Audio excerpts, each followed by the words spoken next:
அன்பின் ஆண்டவரே, அன்பை வெளிப்படுத்துவதற்கு நீர் கொடுத்திருக்கிற நல்ல இந்த பந்திக்காக உமக்கு ஸ்தோத்திரம். இருவர் இந்த உலகத்தில் அன்பை பரிமாறும் போது விருந்திலே அன்பை வெளிப்படுத்துவது போல இந்த உலகத்தை விட்டு எங்களுக்காக உண்மையை அர்ப்பணிக்கும் போது உம்மை முழுமையாய் கொடுக்கிறேன் என்பதற்கு அடையாளமாக ஸ்தோத்திர பாட்டை பாடி ஆண்டவரே கடந்து சென்றது போல எங்களுடைய வாழ்வும் இந்த உலகத்தில் உண்மையிலே அன்பிலே நிலைத்திருந்து உம் அன்புக்கு எந்த விதத்திலும் துரோகம் செய்யாதபடி எங்களை அர்ப்பணிக்கும் வண்ணமாக உன்பின் அன்பின் அடையாளமாகி இந்த பந்தியிலே எங்களையே கொடுத்து பங்கு பெற்று நிலைத்திருக்கிற அனுபவத்தை தந்து ஆசீர்வதிக்க வேண்டும் என்று இயேசு கிறிஸ்துவின் மூலம் ஜெபிக்கிறோம் பிதாவே, ஆமென். அமர்வோம்.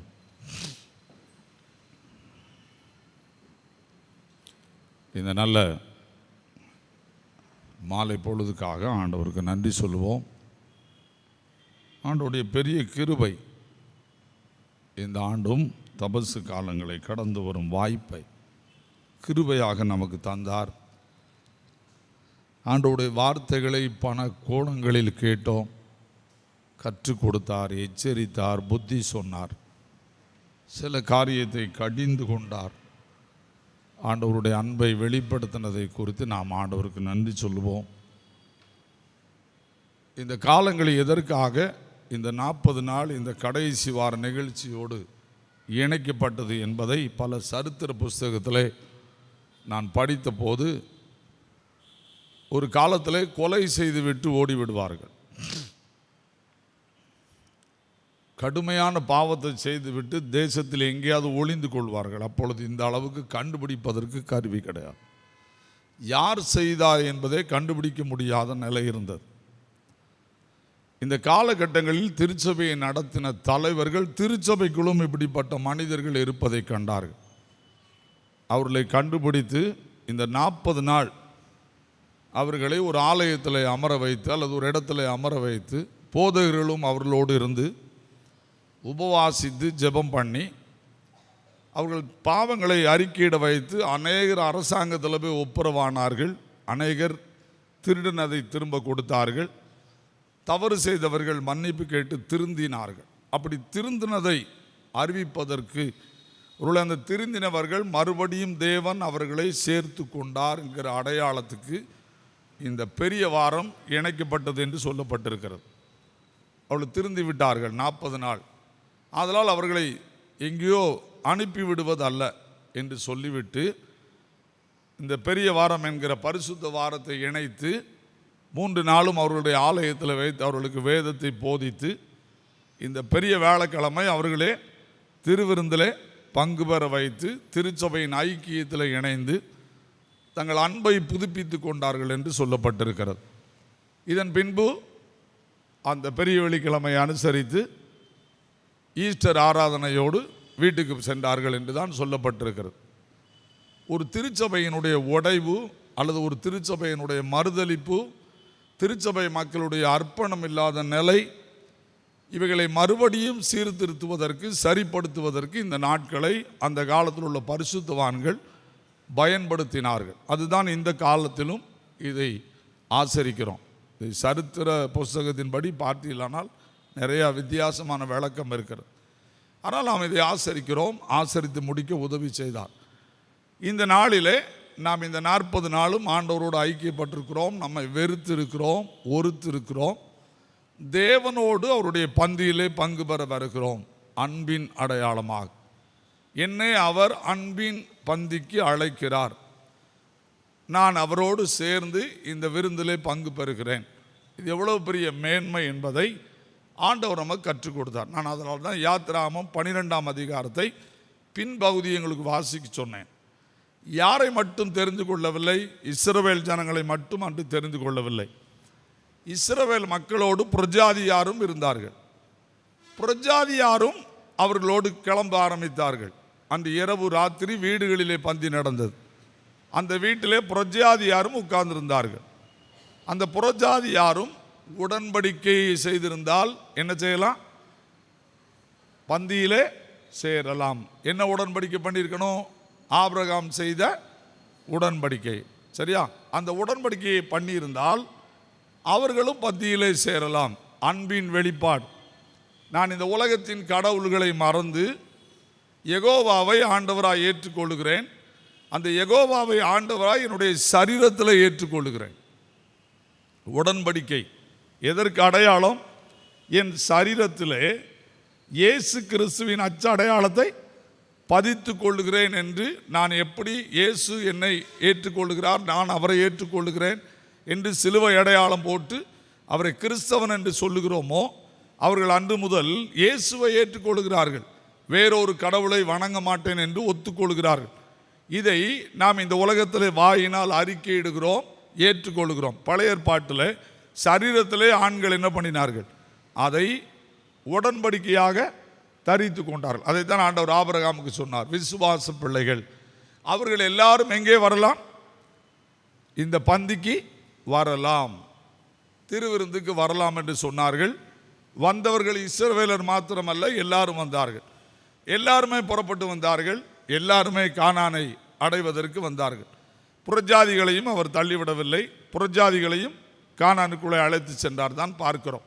இதுதான் ஆண்டவர் இந்த பந்தியில் நமக்கு கொடுக்கிற ஆசீர்வாதம். ஆனால் காலப்போக்கு வருகிற நாட்களை பார்க்கும்போது பந்தி அவமதிக்கப்படுவதையும் பந்தி மதிக்கப்படாமல் இருப்பதையும் கிறிஸ்துவின் அன்பை மீறி நடப்பதையும் இந்த உலகம் சகிக்க கூடாமல் இருக்கிறதை விட கிறிஸ்து சகிக்க கூடாமல் இருக்கிற நிலை பெருக ஆரம்பிக்கிறதை நான் பார்க்கிறேன்.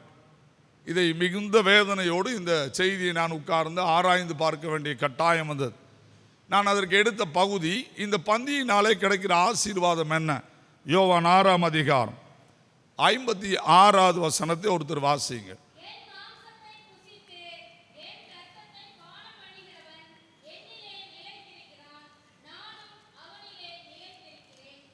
என்னை மிகுந்த ஆச்சரியப்படுத்திட்டு, என்னிலே நிலைத்திருக்கிறான்.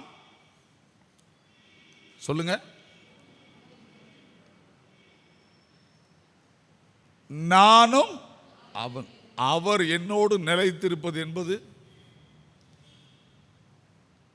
மிக மிக கடினம். இன்னைக்கு கூட்டு குடும்பம் இருக்கா?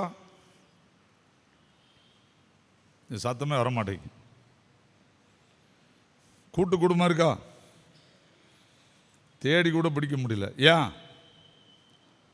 நாங்கள் செப்பரேட் ஃபேமிலி, எங்களை விட்டுருங்கன்னு சொல்கிற காலம் இது. நாம் ஆண்டவரோடு இணைத்திருத்தல் என்பது வந்துட்டு போகும். ஆனால் அவர் எண்ணிலே நிலைத்திருப்பது அவ்வளவு எளிதானதல்ல. நன்றாய் புரிந்து கொள்ளுங்கள். அவர் என்னோடு நிலைத்திருப்பது அவ்வளவு எளிதானதல்ல. அவர் அதை தான் இங்கே வாக்கு கொடுக்கிறார். இந்த பந்தி என்னது? ஒரு சாதாரணமானதல்ல. இதை நீங்கள் உட்கொள்வதனால் நான் உங்களிலே நிலைத்திருக்கிறேன். வந்துட்டு போக மாட்டேன். என்ன? நிலைத்திருக்கிறேன், நீங்களும் என்னில் நிலைத்திருக்கிறீர்கள். என்னையும் உங்களையும் பிரிக்க முடியாத உறவை இந்த பந்தி தருகிறது. பிரிக்கவே முடியாது. அப்போ இந்த பந்தியை மிகுந்த கவனத்தோடு நாம் ஒவ்வொரு நாட்களும் ஆசரித்தால் இந்த உலகத்தில் என்னிலே அவர் நிலைத்திருக்கும்படி எனக்குள்ளே வந்து சரிப்படுத்த ஆரம்பித்திருக்கிறார். இதைத்தான் இந்த நாளில் நான் கண்டு கொண்டேன். இந்த பந்தி ஒரு சாதாரணமாய் அற்பமானதல்ல. இதை நான் சரியாய் புசித்தேனானால் இந்த பந்தி என்னை அவரோடு கூட நிலைத்திருக்க வைக்கிறது. இதற்காக நான் அதிக பிரசங்கங்களை உட்கார்ந்து கூட கேட்டேன். ஒரு 20 நாள் இந்த செய்திக்காக நான் நேரம் எடுத்தேன். நான் கண்டு கொண்டது என்ன? தேவ அன்பின் அடையாளம், அவருடைய அன்பின் ஐக்கியம், புரிந்து கொள்ள முடியாத ஒரு ஆசீர்வாதம். பவுல் சொன்னானே, என் ஆண்டவருடைய அன்பின் நீளம், ஆழம், அகலம், உயரம் இன்னதென்று உணர்ந்து கொள்ள முடியாத ஒரு இடம் இந்த பந்தி. என்னால் புரிந்து கொள்ளவே முடியவில்லை. பல நேரங்களில் நான் ஏங்கி அழுதேன். ஏன் தெரியுமா? புரிந்து கொள்ள முடியாத ஒரு அன்பு. இந்த அன்பை எனக்குள்ளே தர விரும்புகிறார். நான் அன்பு ஏன் என்று சொல்லுகிறேன். 1 கொரிந்தியர் 13ஆம் அதிகாரத்தை படித்து பாருங்கள். நாம் அன்பு என்று சொன்னால் என்ன சொல்லுகிறோம்? பல விளக்கங்கள் சொல்லுகிறோம். அங்கே என்ன சொல்லப்பட்டிருக்கிறது? சகலத்தையும் தாங்கும், சகலத்தையும் நம்பும்,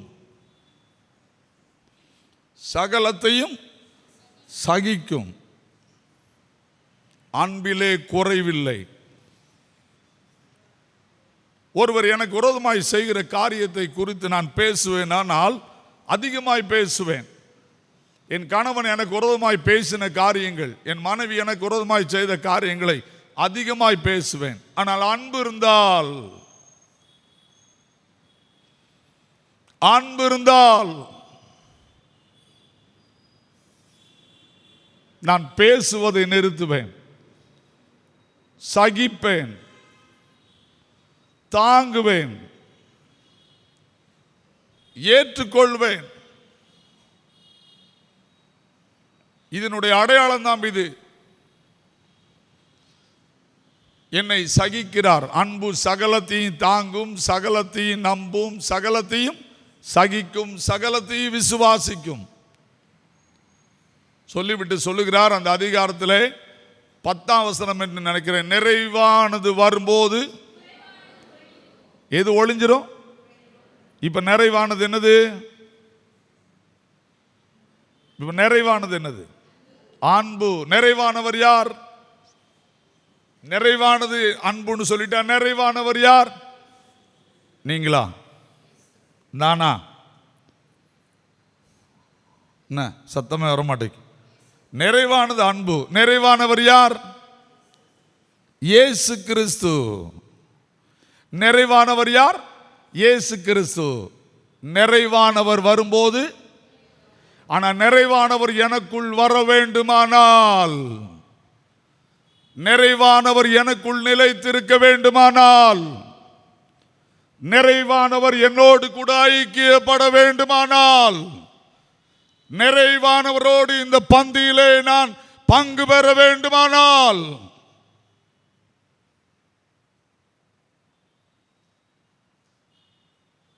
அவர் என்னை மன்னிக்க வேண்டும், அவர் என்னை ஏற்றுக்கொள்ள வேண்டும், அவர் என்னை பொறுத்து கொள்ள வேண்டும், அவர் என்னை சகிக்க வேண்டும். இதான் முக்கியம் இந்த பந்தியில். அவர் என்னை ஏற்றுக்கொள்ளாவிட்டால், அவர் என்னை சகிக்காவிட்டால், அவர் என்னை வேண்டாம் என்று சொல்லிவிட்டால் யூஸ்லெஸ். இதை புரிந்து கொள்வோம். இதை சொல்லதான் இன்னைக்கு ஆண்டவர் என்னோடு பேசினார். இயேசு என்னை பந்திக்கு அழைக்கிறார். யார் வரலாம், ஆனால் இதனாலே நான் அவரோடு நிலைத்திருக்கிறேன். அவர் எனக்குள் வருகிறாரா? என்னோடு அவர் நிலைத்திருக்கிறாரா? எனக்குள் வெளிப்படுகிறாரா? என்னிலிருந்து வெளிப்படுகிறாரா? இதை நான் அறிந்து கொள்ளாமல் ஏதோ வந்தேன், திருவிருந்து எடுத்தேன், கடந்து போனேன் என்றால் முடிவு பரிதாபமான இடத்துக்கு செல்லுகிறதை நான் பார்க்கிறேன். என்னை ஏற்றுக்கொள்ளாமல் இந்த பந்தியில் எனக்கு புண்ணியமில்லை. என்னை அவர் ஏற்றுக்கொள்ள வேண்டும். அதற்கு அவர் என்ன செய்ய வேண்டும்? முதலாவது அவர் இந்த பந்தியிலே பங்கு பெற வேண்டும். ரொம்ப முக்கியமாக எழுதியிருக்காங்க. அதனால தான் நான் வெளிப்படுத்தின விசேஷத்தை திருப்புங்க. அவர் இந்த பந்தியிலே பங்கு பெறுகிறாரா? எத்தனை வருஷம் பிரசங்கம் பண்ணியிருக்கேன் நான். அவர் இந்த பந்தியிலே ஐக்கியம் கொள்ளுகிறாரா? இதை இந்த நாளில் தியானிக்க அழைக்கப்படுகிறோம். 3ஆம் அதிகாரம் 20வது வசனத்தை வாசிப்போம்.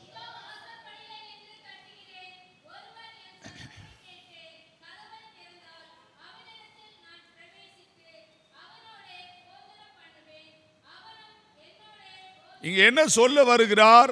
இந்த இடத்துல வருகிற இந்த வசனம் சபைக்கு எழுதப்பட்டது. நான் 42 வருஷம் பிரசங்கம் பண்ணுகிறேன். ஒரு தனி மனிதனுடைய வாழ்க்கை என்று இத்தனை வருடம் இதை நான் வாசித்திருக்கிறேன். நான் சில நாட்கள் இரவிலே உட்கார்ந்து படிக்கும் போது ஒரு விளக்க உரை எனக்கு கிடைத்தது. அதை உட்கார்ந்து அதில் ஒரு தேவ மனிதர் இருக்கிறது. இது தனி மனிதனுக்கு கொடுக்கப்பட்ட எச்சரிப்பு அல்ல, லவோதிக்கேயா திருச்சபைக்கு கொடுக்கப்பட்ட எச்சரிப்பு. சபைக்குள்ள இருந்தேன், சபையாக பவுலை கொண்டு உருவாக்கினேன். 7 சபைகளை உருவாக்கினேன். துருக்கி தேசத்தில் 7 சபையும் பரலோகத்திலிருந்து பார்க்கிற அளவுக்கு இருந்தது. ஆனால் அது 7வது சபையில் எந்த நன்மையும் இல்லை. இந்த ஒரு சபையில் மட்டும் நிறை இல்லவே இல்லை, நிறைவே இல்லை. ஆதலால் ஆண்டவர் எங்கே இருக்கிறார் இப்பொழுது? வெளியேயா உள்ளேயா? சத்தமே வரமாட்டேங்கி. எங்க வெளியே இருக்காரா உள்ள இருக்காரா?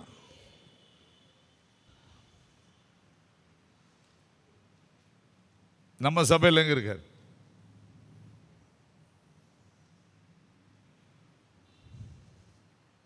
இந்த சத்தம் வரமாட்டேங்குது. நான் திரும்பவும் சொல்லிவிடுகிறேன், நான் தினமும் பிரசங்கம் பண்ணுகிறவன். ஆனால் பல நேரங்கள் தேவ வார்த்தை மனிதனோடு பேசும்போது தான் அதனுடைய உண்மை நிலை விளங்குகிறது. என்னிடத்தில் ஆண்டவர் கேட்டார், உன் சபையில் நான் உன்னோடு பந்தி இருக்கிறேனா? உனக்கு தெரியுமா? என்னை நீ கவனித்து இருக்கிறாயா? போதகனா இருக்கிறாயே? எல்லாரும் என் பந்தியில் பங்கு பெறுகிறார்களா? நான் ஊர்ந்து அழுதேன். எனக்கு தெரியவில்லை ஆண்டவரே என்று சொன்னேன். இதை படி என்றார். அதன் பின்பு உட்கார்ந்து படித்தேன். எனக்கு கொடுத்த 2 வார்னிங்.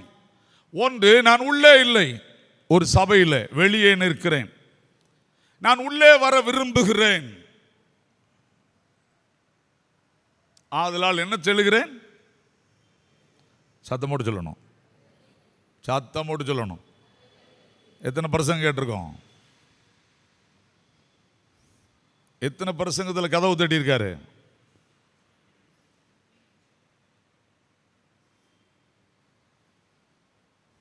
எத்தனை பிரசங்கத்தில் கதவு தட்டி இருக்காரு? கிட்டத்தட்ட 30 பிரசங்கம் கேட்டிருக்கோம், 32 பிரசங்கம் கேட்டிருக்கோம். இந்த 7 வாரத்தில் கதவை தட்டி இருக்கிறார். திறந்துட்டோமா?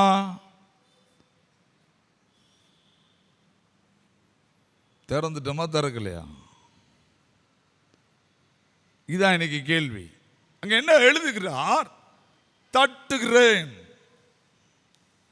கதவை தர, உன்னோடு போஜனம் பண்ண விரும்புகிறேன், உன்னோடு திருவிருந்து எடுக்க விரும்புகிறேன், உன்னோடு பந்தியிலே சேர விரும்புகிறேன். இல்லாட்ட என்ன செய்வேன்? கண்டினியூவா உன்னை தூக்கி வெளியே போட போறேன். 16வது வசனம். ஹலோ, கொஞ்சம் எல்லாரும் திருப்பி படிக்கணும். இதை கடைசியில் எழுதியிருக்கணும், ஆனால் இதை முதல்ல சொல்லிட்டு தான் கீழே வராரு. இது ரொம்ப ரொம்ப அழகாக எழுதியிருக்காங்கன்னு ஒருத்தர் எழுதுறார். இப்படி குளிருமின்றி அனலுமின்றி வெதுவெதுப்பாய் இருக்கிறபடியால் என் வாயினின்று உன்னை, சத்தம் போட்டு சொல்லுங்க, என்ன அர்த்தம்? நிரந்தரமாய் உன்னை என்னை விட்டு பிரிக்க விரும்புகிறேன். உன்னை என்னோடு நான் சேர்த்து கொள்ள விரும்பவில்லை. உன்னோடு பந்தியிலே பங்கு பெற விரும்பவில்லை. உங்களுக்கு இது பார்க்க லேசா இருக்கும், ஆனால் இதுக்கு எழுதின விளக்கங்களெல்லாம் பார்த்து அவ்வளோ பயங்கரமாக எழுதி வச்சிருக்காங்க. உன்னோடு நான் ஐக்கியப்பட விரும்பவில்லை, உன்னோடு பந்தியிலே நான் சேர்ந்து நிலைத்திருக்க விரும்பவில்லை, நிரந்தரமாக உன்னை என்னை விட்டு பிரிய விரும்புகிறேன். அசிங்கமானவன் நீ. அதற்கு அவர் சொல்லப்பட்ட காரணவங்க, ஏன் உன்னை நான் வாந்தி பண்ணி போடுவேன்? அதில் கொடுக்கிற முதல் கண்டிஷன் என்னதுன்னா, நீ எப்படி இருக்க? அனலுமின்றி, சத்தம் போட்டு சொல்லணும், சத்தம் போட்டு சொல்லணும். என்னது அனலுமின்றி குளிருமின்றினா என்ன? பரிசேயரை போல ஜெபம் பண்றோம். 2 பேர் கோயிலுக்கு வந்தாங்க, நம்ம எல்லாருக்கும் நல்லா தெரியும். 2 பேர் கோயிலுக்கு வந்தாங்க. என்ன, இப்போ அவர் வெளியே ஓடிட்டாரு. யாரு? ஆண்டவர் வெளியே ஓடிட்டாரு. எங்க இருக்கல? கோயிலுக்குள்ள இருக்கல. உள்ள இருந்து ஜெபம் பண்ணது யாரு? வாசிங்க, லூக்கா 18ஆம் அதிகாரம் 9ஆம் வசனத்திலிருந்து படிக்கணும். ஆண்டியும் நல்லா நிறுத்தி படிக்கணும். Read your Bible. ஆண்டியும் தங்களை நீதிமான்கள் என்று நம்பி மற்றவர்களை அற்பமாய் எண்ணின சிலரை குறித்து அவர் ஒரு உவமையை சொன்னார். என்னதுங்க? 2 மனிதர் ஜெபம் பண்ணும்படி தேவாலயத்துக்கு போனார்கள். ஒருவன் பரிசேயன், ஒருவன் ஆயக்காரன். என்னதுங்க? எங்க நிக்கா இப்போ பரிசேயன்? இந்த சர்ச் எங்க நிக்காரு? நான் சத்தமா வர மாட்டேங்கி. கோயிலுக்குள்ள இருக்காரு. கோயிலுக்குள்ள உட்கார்ந்து இருக்காரு. ஆசனம் போட்டு உட்கார்ந்து இருக்காரு. ஜெபம் பண்றதுக்காக எழுப்பி நிக்காரு. நான் சொல்றது புரியுதா? ஒருவேளை மூப்பரா இருந்திருப்பாரு, இல்ல கோயர்ல இருந்திருப்பாரு, இல்லைன்னா என்ன மாதிரி ஒரு பெரிய பொறுப்புல இருந்திருப்பாரு. இவருக்கு கோயிலில் ஜெபம் பண்றது லேசான காரியம். ஏன்னா இவர் வந்துட்டு போற பிளேஸ் 24 hours இவர் வாட்டுக்கு வருவார் போவார். Routine place, routine work. வருவோம், நாங்கள் ஜெபம் பண்ணுவோம். எங்களுக்கு ஜெபம் பண்றதுக்கு இந்த கோயில் கிடைச்சிருக்கு. Routine work. நாங்க மணி அடிச்சா கோயிலுக்கு வருவோம். 2ஆம் மணி அடிச்சா கோயிலுக்கு வருவோம். காணிக்க போட்டோட எழும்பி போயிடுவோம். ஏன்னா ஆண்டவருக்கு கொடுக்க வேண்டியதை கொடுத்தாச்சு. கொஞ்சமாவது மண்டல ஏதாவது இருக்கான்னு நான் உங்களை பார்த்து கேட்டேன்னா கோவம் வரும் உங்களுக்கு. நீ கொடுத்த ஆண்டவர் ஒன்றும் திருப்தி அடைவதில்லை. நீ காணிக்க போட்டுட்டு போறதுக்கு ஒன்றும் அவர் ஒன்றும் பிச்சைக்காரல.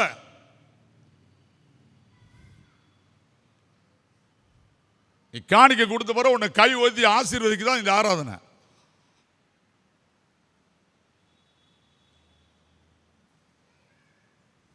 கல்யாண வீட்டிலேயே மொய்ய கடைசியில் வச்சான், சாப்பிட்டு போயா. என் பந்தியில் பங்கு பெரியா, என் ஆசீர்வாதத்தை வாங்கிட்டு போயா. ஆனால் இன்னைக்கு சபையில் பார்த்தா நம்முடைய கர்த்தராகிய இயேசு கிறிஸ்து சொல்லும்போது 40% ஓடிடுது. இது உங்களுக்கு நான் அவ்வளோ அவசரமா? யாரை அவமானப்படுத்துகிறோம்? யாரை கனவீனப்படுத்துகிறோம்?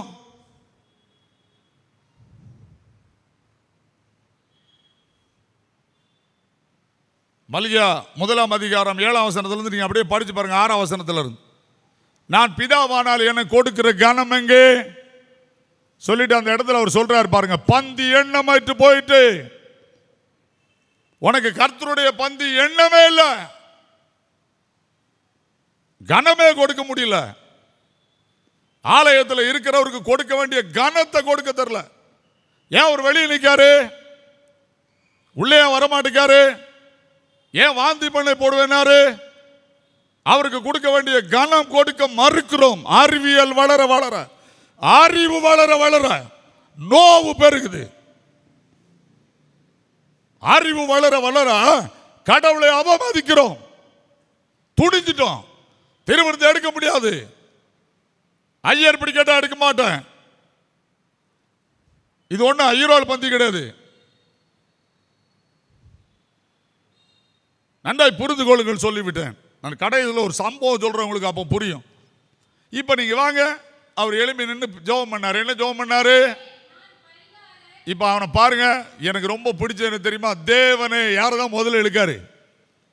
தேவனே, நான் பரிகாரர்,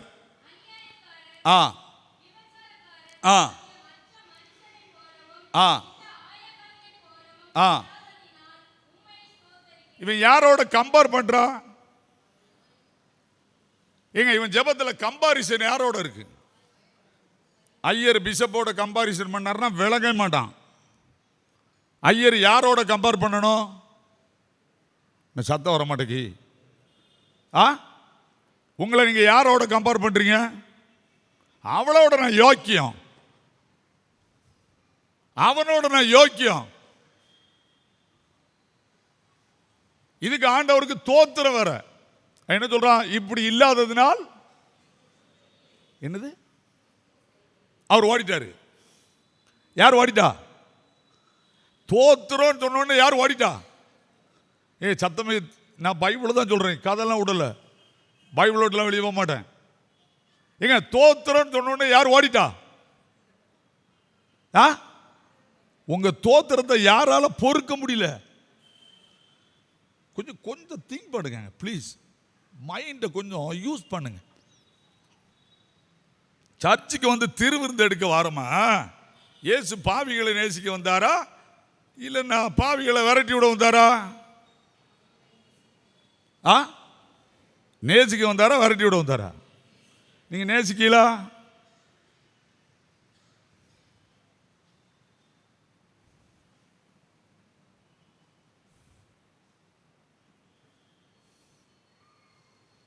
சொல்லுங்க.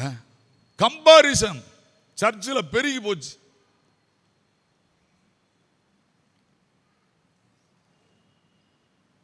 யோசிங்க, என்ன வேதனையா இருக்கு தெரியுமா? சபையை நடத்துறதுல என்ன வேதனையா இருக்கு தெரியுமா? நானே இப்படி அழுவேன். ஆண்டவர் எப்படி அழுவார் தெரியுமா? நானே இப்படி அழுவேன். ஆண்டவர் எப்படி அழுவார் எனக்கு தெரியும்.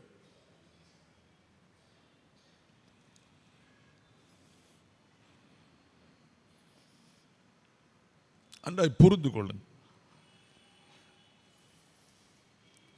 நாம் செய்ய வேண்டியது என்ன?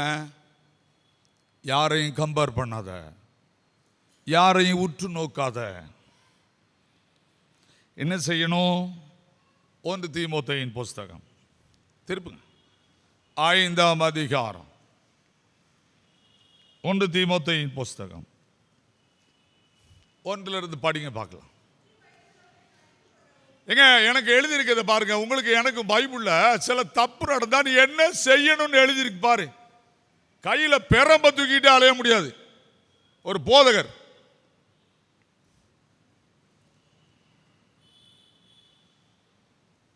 முதிர் வயதுள்ளவனை காட்டிந்து கொள்ளாமல் என்னது தகப்பனை போலவும். வாலிய பிள்ளைகளை எப்படி நடத்தணும்? வாலிய பிள்ளைகளை எப்படி நடத்தணும்? எங்க பைபிளை படிக்குங்க. நான் ஒரு வாரம் உட்காந்து அழுகிறேன். Please guide me. ஆண்டவரே, இந்த சபையில் என்ன கைடு பண்ணும், என்னை வழி நடத்தும். நான் நரகத்துக்கு போயிடக்கூடாது.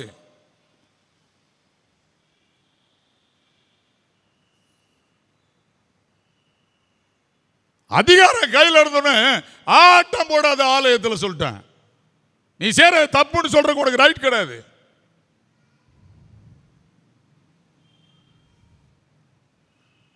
எல்லார்ட்டையும் குறை இருக்குங்க. குறை உள்ளவன் தான் மனுஷன். குறை இல்லாத ஒரு யார் மட்டும்தான்? இயேசு மட்டும்தான். கம்பேர் பண்றோம். வாசிங்க. யார போல?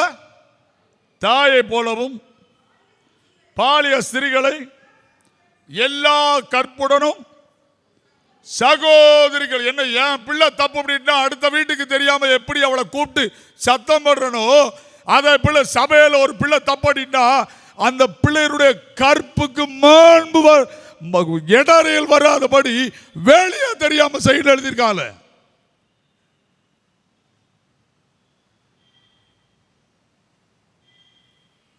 கொஞ்சம் யோசிங்க. திருவிருந்து எடுக்க போறோம். திருவிருந்து எடுக்க போறோம். அவர் ஓடிட்டார் வெளியே. ஏன்? ஸ்தோத்திரம் ஆண்டவரே. நாங்க செய்வதெல்லாம் யோக்கியம்னு ஸ்தோத்திரம் சொன்னீங்கன்னா அவர் பறந்து வெளியே போயிடுவார். அவரெல்லாம் உள்ள இருக்க மாட்டார். அவர் பந்திக்கு வர ரெடி இல்லை. அவர் ரொம்ப கடினமான கடவுள். நீங்க நல்லா புரிஞ்சுக்கோங்க. இப்போ நீங்கள் வாங்க வெளிப்படுத்தல் 3ஆம் அதிகாரம். அதுக்கு என்ன விளக்கம் சொல்கிறாருன்னு பாருங்க. வெளிப்படுத்தல் வாங்க பார்ப்போம். 3ஆம் அதிகாரத்துக்கு வாங்க. 17ஆம் வசனத்தை வாசிங்க. ஹலோ. இப்போ இந்த மாதிரி குரூப்புக்கு ஆண்டவர் வச்சிருக்கிற சில பேர்களை பாருங்க. நீங்க யாரு? நாமெல்லாம் யாரு? அது என்னங்க? நிர்பாக்கியம் உள்ளவன், நோ ஹெல்ப் அதர்ஸ் அப்படின்னு எழுதியிருக்கான். உன்னை உனக்கு தெரியாது அப்படின்னு எழுதியிருக்கான். நிர்பாக்கியம் உள்ளவனை யார் தெரியுமா? எனக்கு நானே உதவி செய்ய முடியாத மனிதன். மெண்டல்.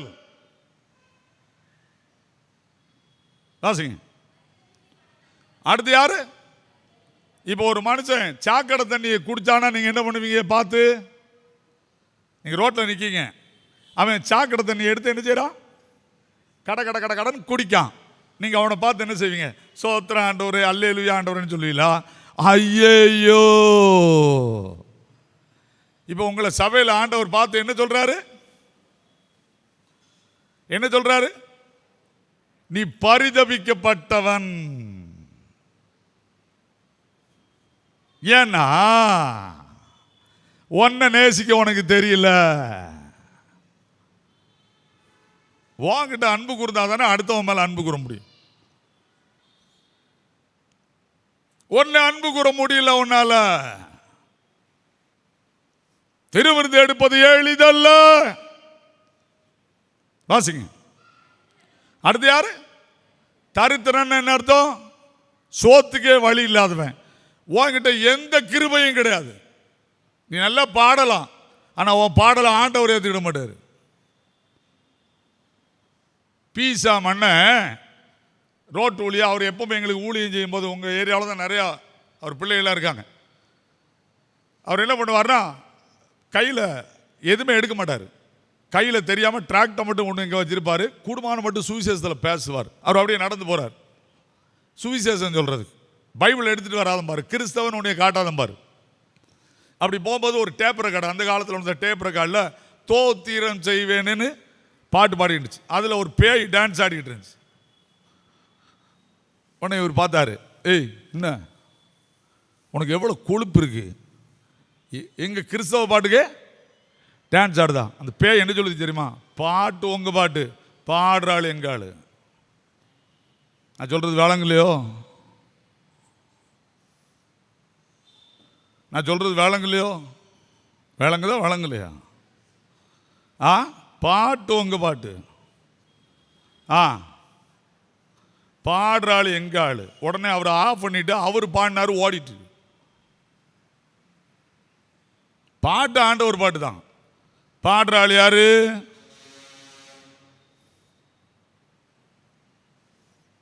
மனம் திரும்பி இருக்கியா? ரட்சிக்கப்பட்டிருக்கியா? அன்பு கூறுறியா? உன்கிட்ட ஏசு இருக்காரா?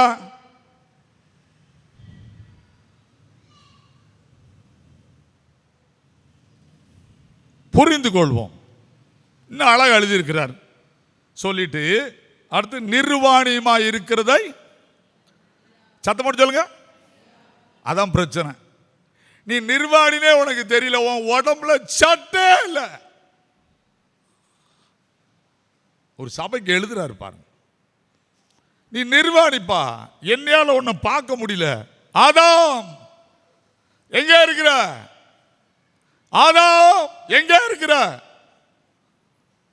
ஆதியாகமம் 2ஆம் அதிகாரம் 25ஆம் வசனத்தை வாசிங்க. ஆதியாகமம் 2:25.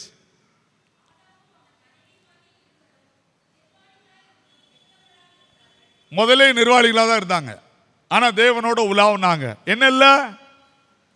நிர்வாணினே தெரியலையா? பாவம் உள்ளே வரவில்லை. 3ஆம் அதிகாரம் 7ஆம் வசனம் 10ஆம் வசனத்தை ரெண்டையும் படிப்போம் பார்க்கலாம்.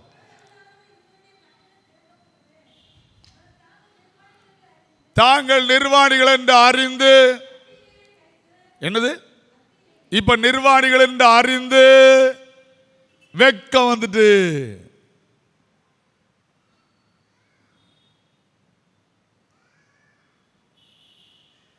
ஆனா லவோதிக்கா சபையில் என்ன வர மாட்டேங்கி? இங்க லவோதிக்கா சபையில் என்ன வர மாட்டேங்கி? வெட்கமே வர மாட்டேங்கி. நிர்வாணின்னு அறியவே முடியாம வாழ்றோம். தயவு செய்து உங்களை கையை எடுத்து கும்பிடுறேன். ஆண்டவர் வார்த்தையை தெளிவாக சொல்லிட்டு நான் என் வேலையை முடிப்பேன். ஆனால் ஒவ்வொரு வார்த்தைக்கும் தண்டனை உண்டு, தப்பிராதங்க சொல்லிட்டேன். ஒவ்வொரு வார்த்தையும் இந்த சபையில் நிறைவேறியே தீரும். என் கண்ணால் நான் பார்த்தே தீருவேன்.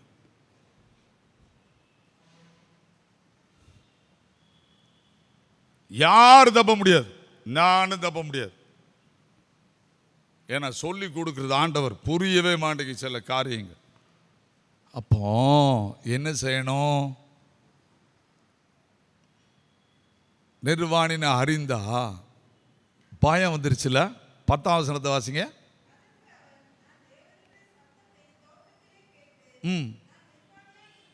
என்னது?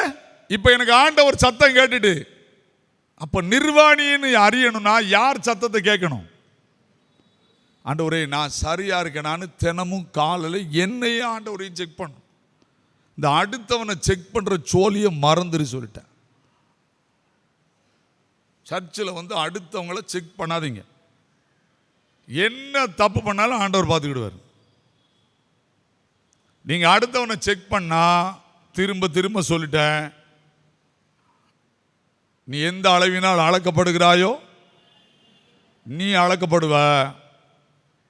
ஒண்ணுமே செய்ய முடியாத நிலைமை வந்துடும். நான் ஒரு வீட்டுக்கு போனேங்க, காயல்பட்டத்துக்கு அந்த பக்கம் முஸ்லீம் மக்களை தாண்டி ஒரு 15,000 குடும்பம் இருக்குது முஸ்லீம்.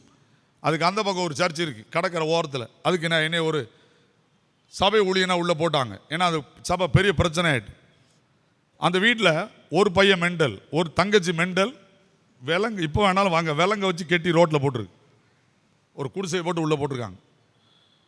இன்னொரு தங்கச்சிக்கு கல்யாணம் ஆகிட்டு குழந்தை இல்லை, ஒரு தங்கச்சிக்கு குழந்தை இருக்குது, அவர் எங்கள் சபையில் உள்ள ஆள். அந்த அம்மா ஐயாவும் உயிரோடு இருக்காங்க. இன்னொரு 2 தங்கச்சிக்கு ஒரு தம்பிக்கு கல்யாணமே முடிய மாட்டேங்குது. அவங்க பெந்தகோஸ்து சபைக்கு போகிறாங்க. சபையில் ஒரு பெரிய பிரச்சனை, என்னை தூக்கி போடுறாங்க. நான் அந்த சபைக்கு அந்த மக்களை தேடி போகிறேன். போனோன்னு இந்த அம்மா கடிச்சு, நீலாம் எதுக்குங்க வர, காணாமல் போன ஆட்டை தேடி வந்தேன்னு.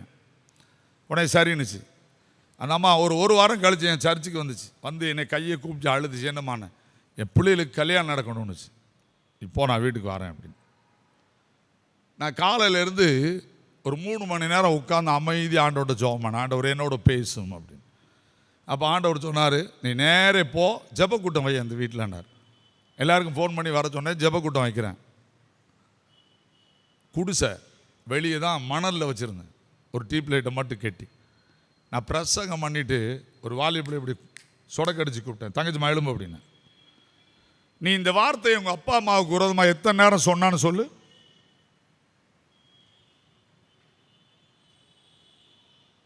அந்த பாப்பா தரையில் உருண்டு அழுதா. கரெக்டாக 16ஆவது நாள் அவளுக்கு கல்யாணம்.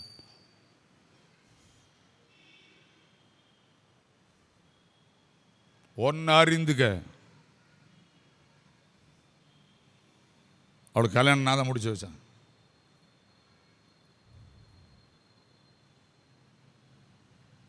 வேதத்தை படிப்போம்னா, வேதத்தை படிப்போம், புரிஞ்சுக்கோங்க சொல்லிட்டேன். ரொம்ப வேதனையோட பிரசங்கம் பண்ண வேண்டியிருக்கு.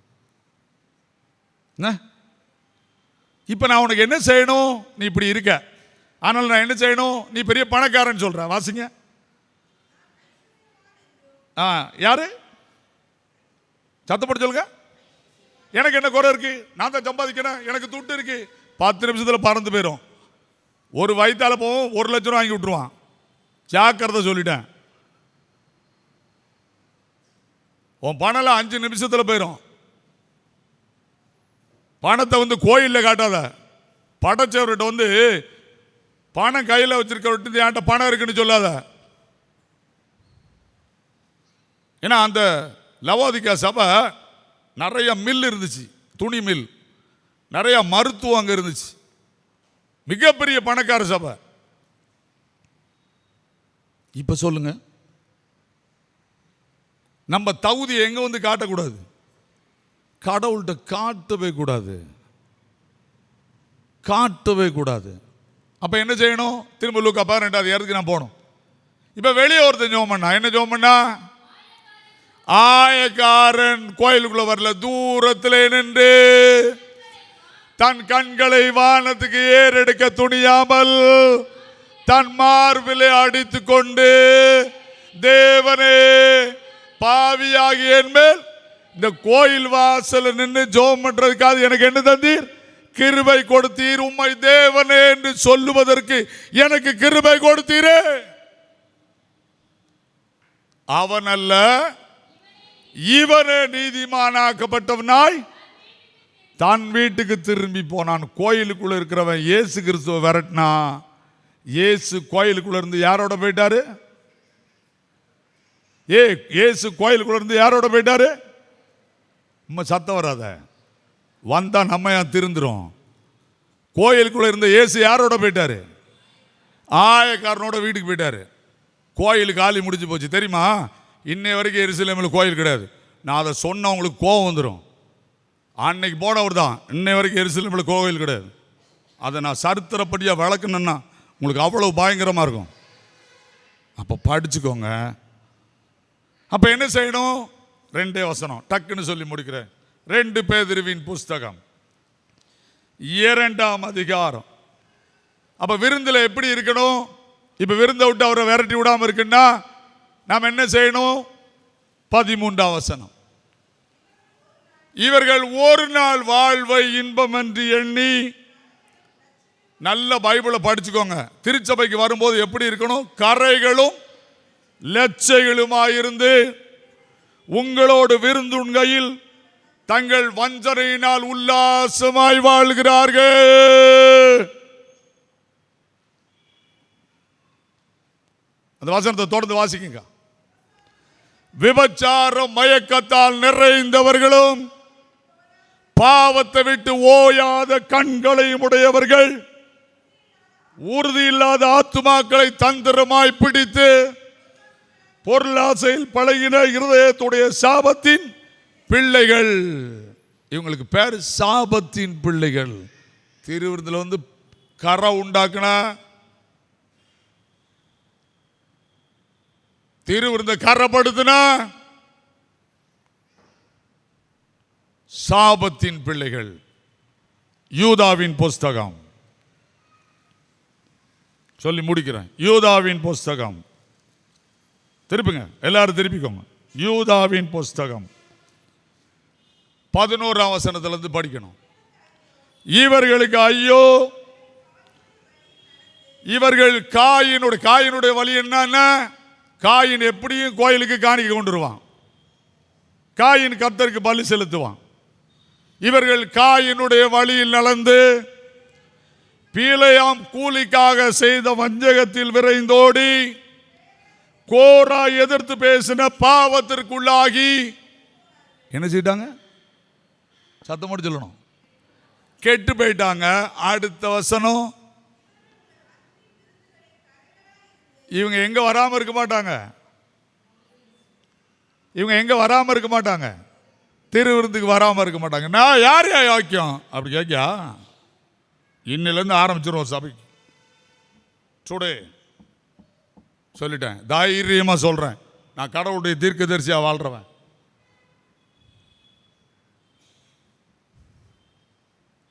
இவர்களுக்கு ஐயோ, இவர்கள் உங்கள் அன்பின் விருந்துகளில் கரைகளாயிருந்து எப்படி விருந்து விடுறாங்க? பயமின்றி விருந்து உண்டு தங்களை தாங்களே மேய்த்துக் கொள்ளும். இவங்க பைபிள் எல்லாம் கேட்க மாட்டாங்க. எங்களுக்கு எல்லாம் தெரியும்.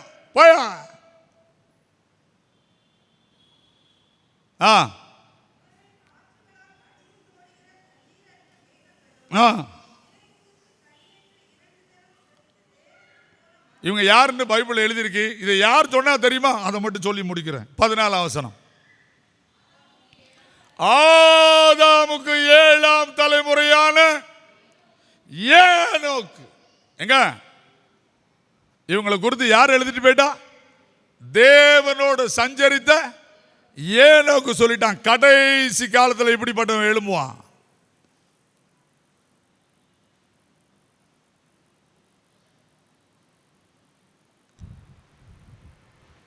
பந்தியில் சேர போறாங்க. என்ன செய்யணும்? 1 கொரிந்தியர் 11ஆம் அதிகாரம். அதை சொல்லட்ட நான் போதகர் கிடையாது. திருப்புங்க. 1 கொரிந்தியர் 11ஆம் அதிகாரம். எல்லாரும் எடுத்துக்கோங்க. 28ஆம் வசனத்தை வாசி. எந்த மனுஷனும் தன்னை தானே சோதித்து அறிந்து இந்த அப்பத்தை புசித்து என்ன செய்யணுமா? என்ன ஆண்டவரை இந்த பந்திக்கு கூப்பிட்டு இது வரைக்கும் நான் இப்படி இருந்தா என்ன செய்யும்? கழுவும் மன்னியும்.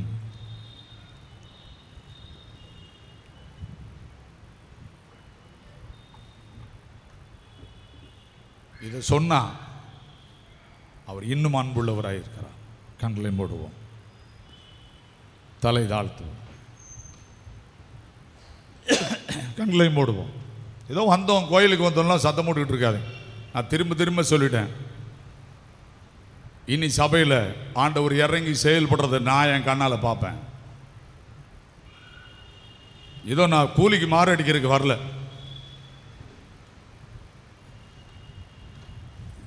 என்னோடு பேசின ஒரு உயிரோடு இருக்கிறார். ஆண்டோட ஒப்பு கொடுப்போமா? என்னை அர்ப்பணிக்கிறேன் ஆண்டவரே. எல்லாரும் சேர்ந்து ஒரு கவி என்னோடு பாடணும். ஜீவகாலம் முழுதும் தேவ பணி செய்திடுவேன். இந்த கவியை பாடி நான் ஜெபம் பண்ணி முடிக்கிறேன். ஜீவகாலம் முழுதும் தேவ பணி செய்திடுவே, பூவில் காடும் போர் புரிகையில் காவும் ஊந்தன் கரத்தினில் வைத்து தந்தேன் என்னை இயேசுவே. இந்த நேர மேவுமாக்கே ஊந்தனுக்கே ஊழியம் செய்ய தந்தேன் என்னை தாங்கி அருளும் தந்தேன் என்னை இயேசுவே. இந்த நேர மேவுமாக்கே. அன்பின் ஆண்டவரே, தேவ சபையிலே தேவன் எழுந்தருளி இருக்கிறார், தேவர்களின் நடுவிலே நியாயம் விசாரிக்கிறார் என்று சொன்னது போல இந்த ஆலயத்தில் எழுந்தருளி இருக்கிறீர். நியாயம் விசாரிக்கிறவராய் நீர் எழுந்தருளி இருக்கிறீர். என்னையும் எங்களையும் உடைய கருத்தில் அர்ப்பணிக்கிறோம் ஆண்டவரே.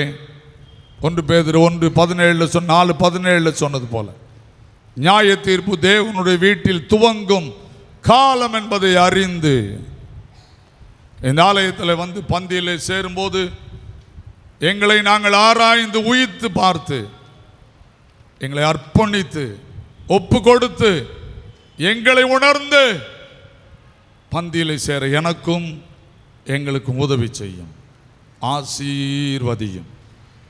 இயேசு கிறிஸ்துவின் மூலம் ஜெபிக்கிறோம் எங்கள் பரிசுத்த நிறைந்த பிதாவே, ஆமென்.